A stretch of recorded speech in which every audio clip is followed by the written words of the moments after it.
ఆయన ఈరోజు ఫిజికల్గా బ్రతుకుంటే వైఎస్ రాజశేఖర రెడ్డి గారు బ్రతుకుంటే వైఎస్ షర్మిల నిన్న అన్న మాటలు అబద్ధం అని పలికేవారు.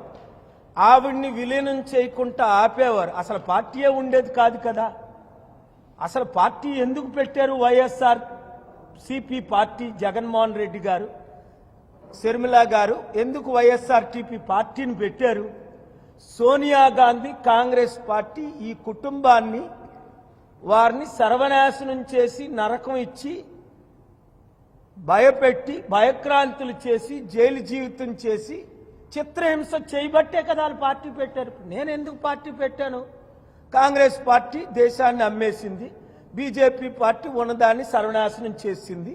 నేను అంటూ వస్తే లక్షల కోట్లు తెస్తాను, అప్పు తీర్చగలను, అభివృద్ధి చేయగలను, నా కెపాసిటీ అందరికీ తెలుసు.